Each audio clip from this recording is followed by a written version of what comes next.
Welcome to another episode of Healing Through Love. Each week, we share ideas, experiences, and resources to increase the awareness of domestic and family violence and to empower survivors to grow and thrive. We talk with experts who share their advice, or with people who have experienced abuse, no matter where they are on their journey. This is all about healing through love. And now, here are your hosts, Sharlene Lynch and Rose Davidson.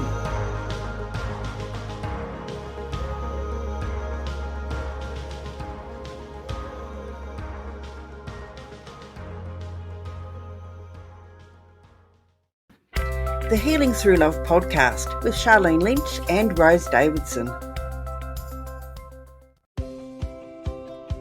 Deborah LeBlanc in episode 68 shares with us how extreme tragedy gave clarity to her true life's purpose.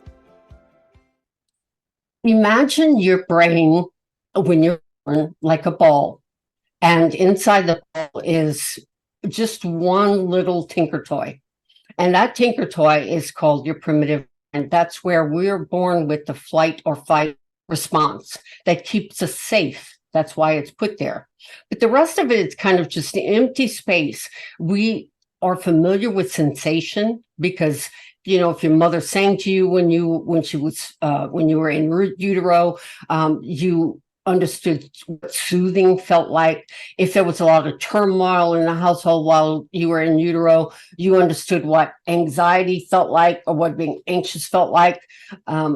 And that's probably when you would start really kicking, and your mother would probably confirm that. But when you're born and as you grow older, till about the time you reach 9 or 10, we start giving meaning to certain associations in life. The Healing Through Love podcast with Sharlene Lynch and Rose Davidson. Hello and welcome to the Healing Through Love podcast. I'm your host, Sharlene Lynch from charlenelynch.com. Healing Through Love is here to help victims and survivors of family and domestic violence find their way back to living a more fulfilling and meaningful life.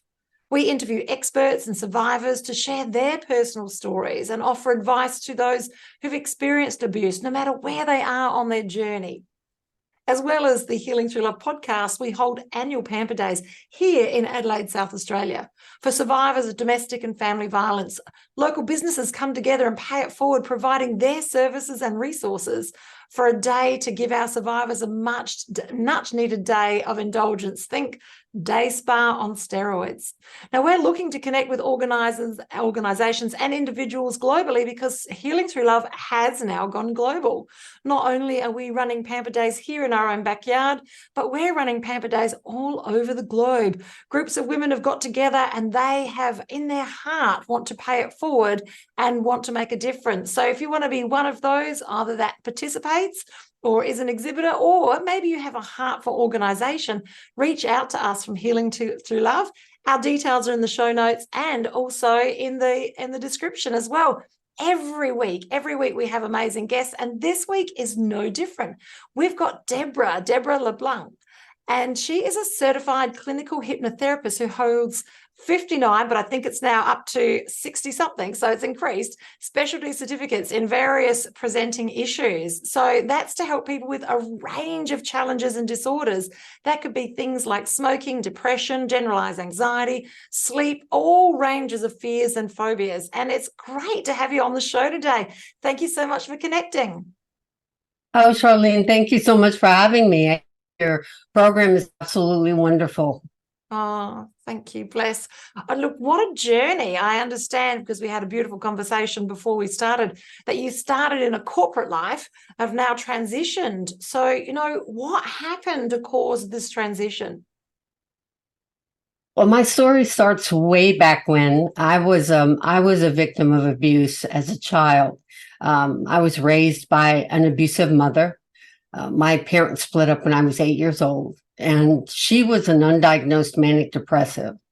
And back then, in those days, they gave out nerve pills, to people that were really stressed or depressed, and so she had a closet full of medication that she would her emotions, but she was always like an explosion waiting to happen. So I got really good at watching her body language, which serves me today quite well, actually. Watching her body language, because I could tell when she was about to bubble up and blow over. And I would hide my siblings, my brother and sister who were younger, and because she would just grab me and start beating with a hairbrush, with a broom handle, with whatever was available. So I went through school as a law, because I bruises all over my body and of all the time.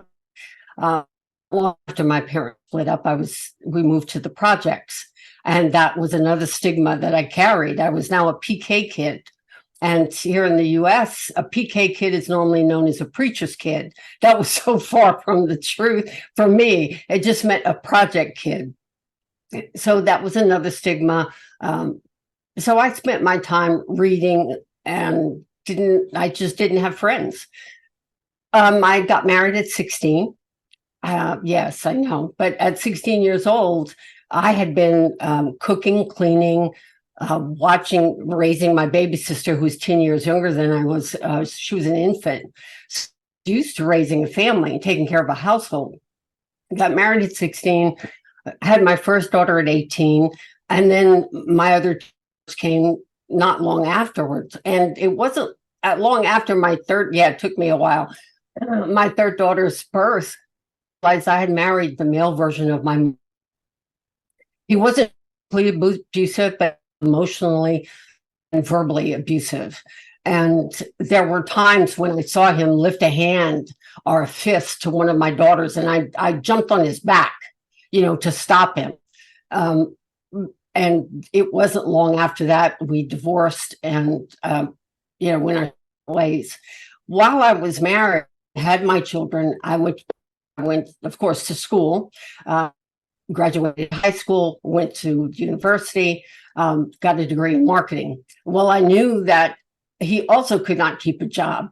Anytime anybody said something about his work, he saw it as a personal affront. He could not take criticism at all. So he quit his job. And I knew that if I did something, my children were going to wind up on welfare. And I'd grown up in that place and I was not going to have it. So I went to work, and long story short, I eventually became the first executive vice president of transportation in the United States. Spent 12 years with that company, then left them to start my own company, which a company that didn't exist anywhere in the world. It was a fuel inventory management company. Just because I knew the lyrics of fuel, of the transportation end and the purchasing end of fuel, I knew where retailers were getting ripped off. And so I acted like a traffic cop and just took over that function. And that business operated for about 25 years. And then I had some major events happen in my life, other than, of course, my divorce, which was a happy day. But I lost my 3-year-old granddaughter. 4 months later, I lost her mother, which was my youngest daughter, in a fiery car crash. And a year later, I lost my middle daughter to alcoholism. She was doing very well. Her sponsor committed suicide, and that just put her in a downward spiral, and we couldn't get her back.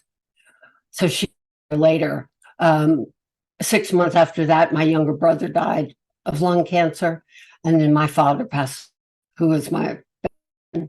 So it was all of that trauma that kind of tumbled out at one point. I stopped and I said, what are you doing with your life? What are you doing with your life? What purpose are you serving here? You're making fuel, whoopee. You're bringing in a paycheck. Well, I had created this for my children. I had created it to provide them opportunities I never had in life. And that served its purpose. But I knew now that I had just one daughter left and she was married on her own. I put the brakes on corporate.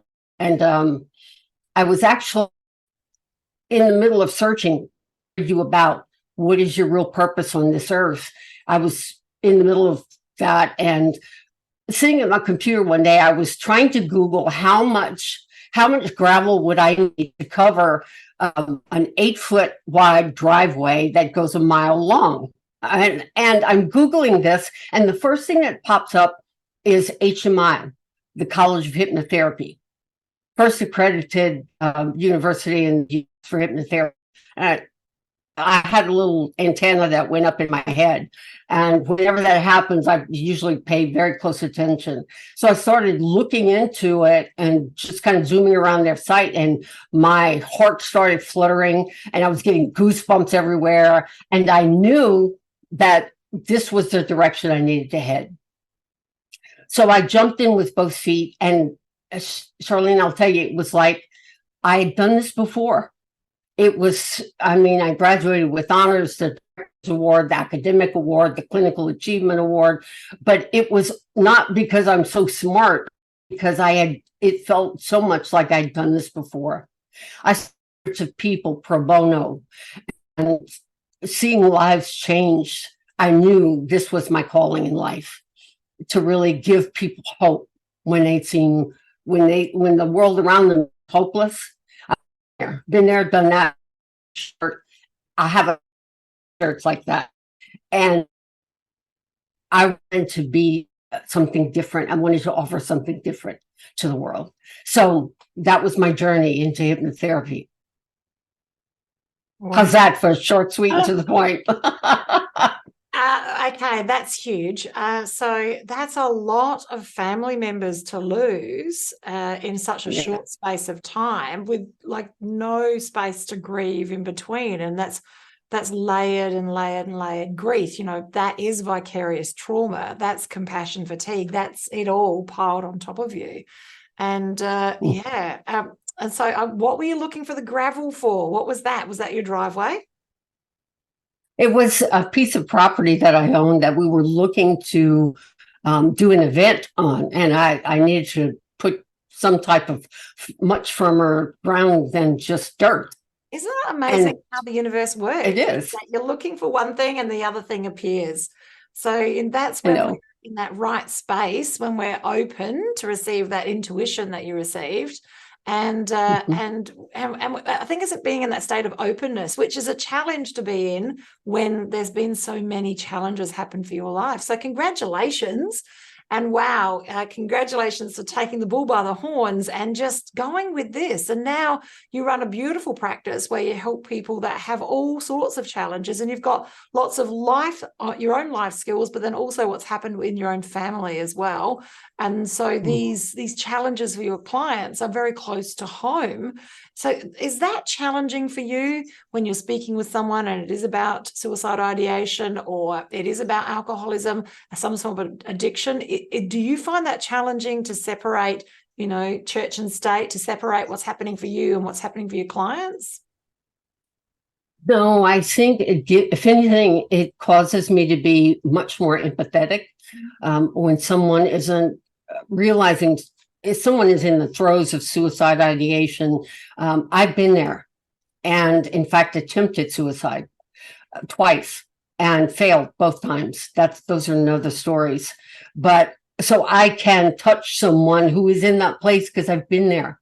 I can reach down, and that is what it is. It's reaching down because they are at the lowest point they've ever been, and they don't see any way out.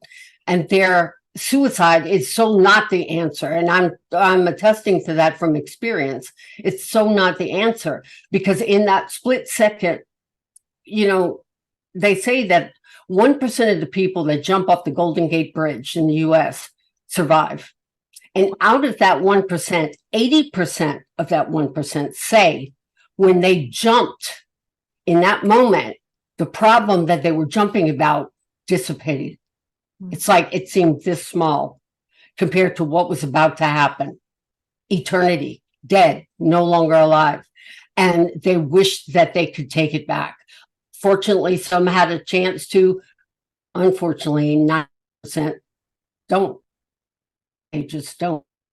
Yes, I hear you. I have had my own challenges with that, and I lost my beautiful baby boy at 17 to that particular challenge. So very close to home for so many reasons, and it's a permanent solution to a temporary problem. However, when you're in the throes of that, that is not how you see it. You cannot see trees for the forest. You're just in the forest, and it really. It doesn't really matter what anyone else is saying to you, because they're not getting through to you because you're still in your own thickness of things. So, wow, what an amazing skill set that you've got with everything that you're bringing from corporate, all of the challenges you've had with your family life, and now to have this beautiful skill set in and around hypnotherapy. Now, look, it's filled with mysticism, and is it this or is it that? And do they do this or do they do that? Like, can you dive into hypnotherapy and explain it like I'm a 7-year-old? Can you explain it like I'm a 7-year-old?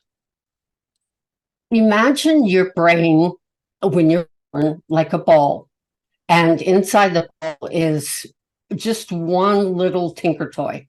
And that tinker toy is called your primitive mind. That's where we're born with the flight or fight response that keeps us safe. That's why it's put there. But the rest of it is kind of just an empty space. We are familiar with sensation because, you know, if your mother sang to you when you were in utero, you understood what soothing felt like. If there was a lot of turmoil in the household while you were in utero, you understood what anxiety felt like or what being anxious felt like. And that's probably when you would start really kicking, and your mother would probably confirm that. But when you're born and as you grow older till about the time you reach 9 or 10, we start giving meaning to certain associations in life. Let's say you're 4 years old and you're out playing with your friends and their dog comes plopping along, and out of nowhere, that dog nips you, bites you, and you shriek in horror, and you see blood coming out of this little pinprick. You know, you see blood out, and to you, it's blood and everywhere. And so you automatically give a negative association to dogs. All dogs bite. If I stay away from dogs, I won't get bitten. You see, it's like you learn that with something hot or fire. If I stay away from fire, if I don't put my hand in it, I won't get burned. So staying away from dogs have a negative connotation in your mind. So you're going to stay away from it. That will keep you safe. That is a known association now, a negative association to dogs. Let's say your parent said it was the type of household where kids were seen but not heard. All right. And you learned that in order to be accepted in your household, you had to stay small and quiet, just kind of in the background. What that taught you was, if I stay small and quiet, that's a plus. It will keep me out of trouble. So you keep that in your mindset as a known association. I will be safe if I stay small and quiet. Well, that's fine until you get older and get into the corporate world, and you realize now that your boss is saying there's a new management position opening up and anybody can apply. You want that job. But because you've been conditioned to, or you've given an association speaking out, that's not your forte, all right? You gave an association to quiet and staying to yourself. Are you going to walk to that boss's office and say, hey, Bob, I would like to apply for that job? Chances are you won't, you see? So things that we give associations to in those formative years affect our adult life. Now, 88% of your brain power is your subconscious mind. That's where all these known associations, negative and positive, hang out. And also the fight, flight, and freeze response. That's where they hang out, in your subconscious mind. Only 22% of your brain power is responsible for your reasoning and decision making and willpower, you know, all of these things, that your cognitive behavior, that is your conscious mind. Only 22% of your brain power is works with those things. But one of those decision-making, power, those cognitive behaviors all are in response to what you have beneath in the subconscious mind. Now, separating conscious from subconscious is what's called the critical mind. I call it the trampoline. You have a new thought, a new process that comes up during the day. It's going to bounce against that critical mind. Let's say you have a new job position opening up. You want to apply. You're thinking about that. It bounces against your critical mind and it wants to go through into your subconscious mind. But what happens? You have that negative association that says to stay safe. No, it's positive. To stay safe, I have to stay small and quiet. What happens is that thought process is banging against that critical mind. This known association is much stronger. So it kicks out that thought. You don't. By the time you even get the nerve to even think about doing it, somebody got the job. Because it's like 6 months later, and that's when you work up the nerve. So the way we've come to combat that, the way we've figured out to combat that challenge is through hypnosis. What we do is help you to open up your critical mind so that we can go into the subconscious and change those false negatives and positives. So that instead of your conscious mind working against your subconscious mind on a daily basis, they're now working in tandem.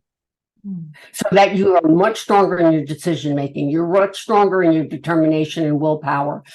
When you say something, you mean it.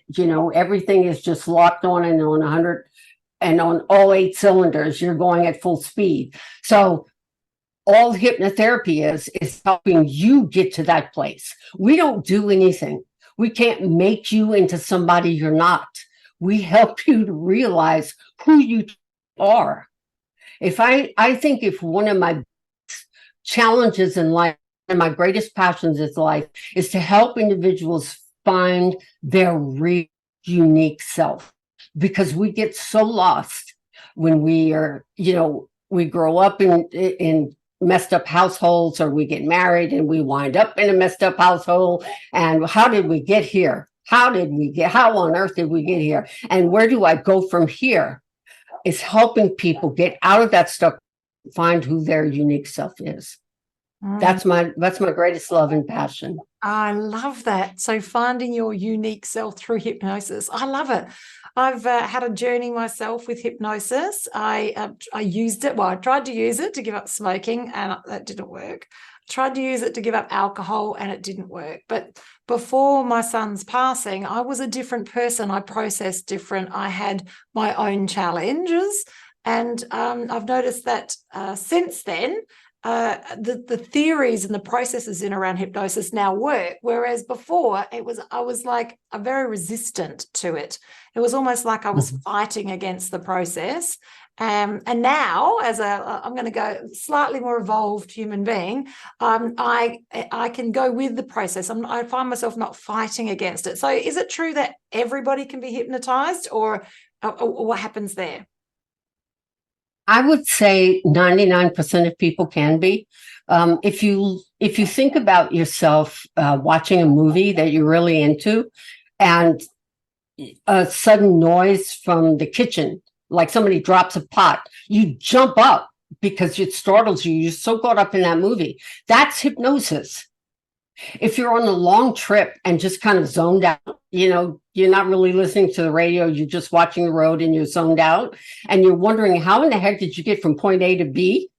That's road hypnosis. So it really is fairly easy. People think you have to go into this twilight zone thing, and it's not so.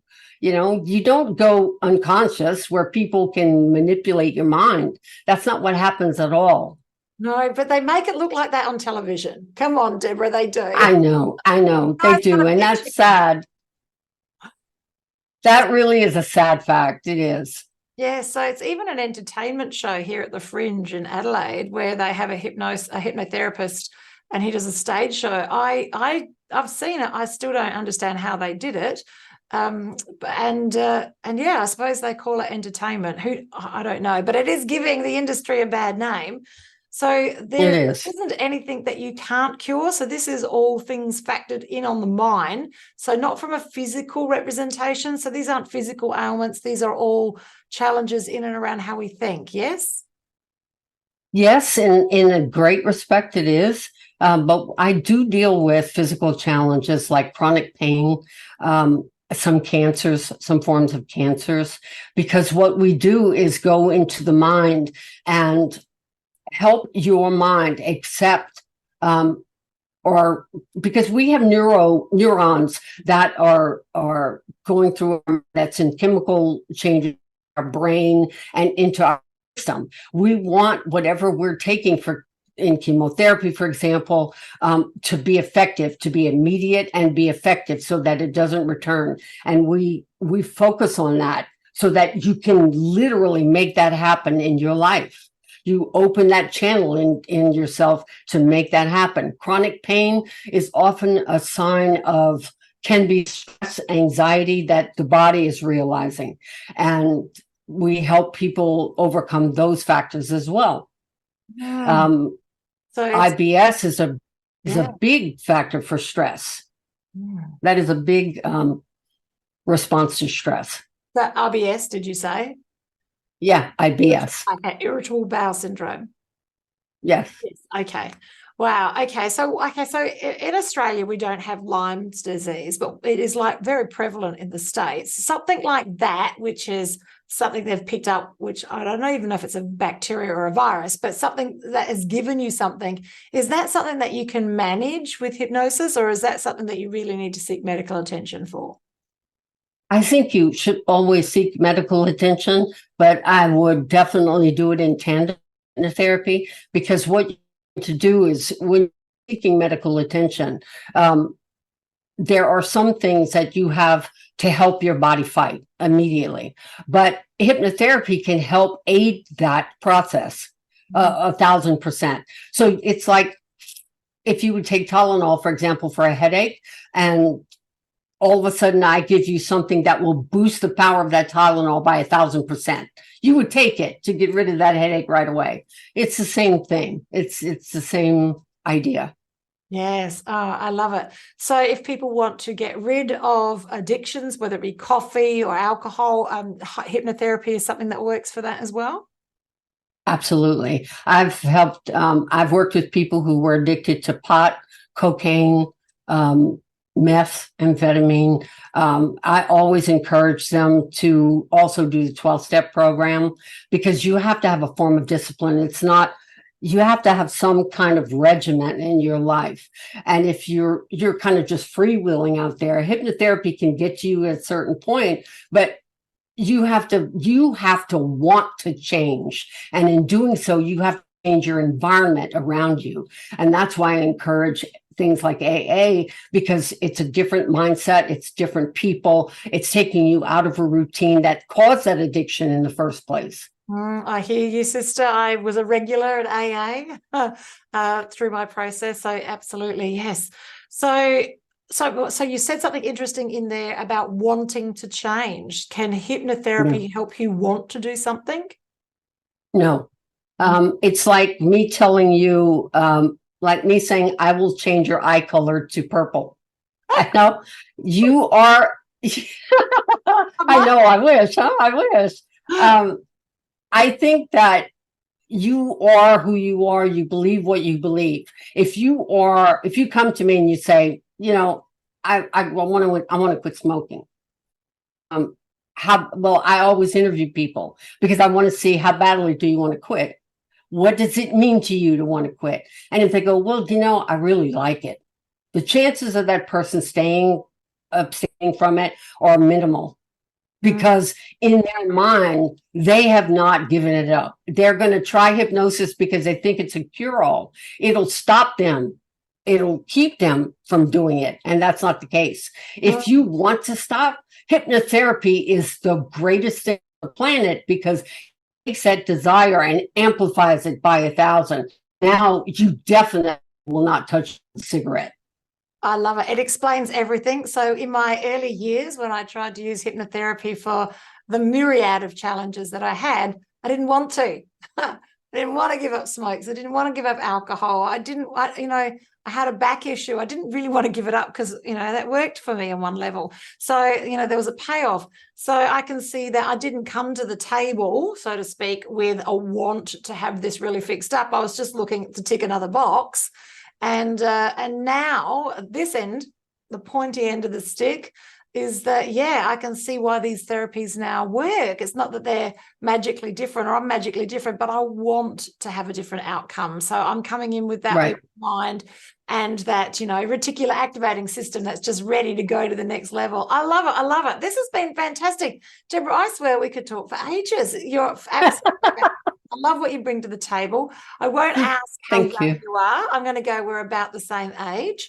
I love what you bring. And now you work with clients all over the world and it's done via Zoom. How amazing is that? Yes. I think it's as effective, if not more so than in person, because it removes that fear element of, okay, I'm going to this person's office. I don't know this person. I'm not sure about hypnotherapy already. Are they going to do something to me while I'm under? It just removes that. You're in your safe space and already in your home. So you have that factor to your benefit immediately. I love it. I love it. And that's so true. I find that as a business coach that I can meet my clients where they are online and they feel safe, and it gives us an opportunity to go deeper on some subjects, which we wouldn't go on if you were meeting me at my office. So That's true.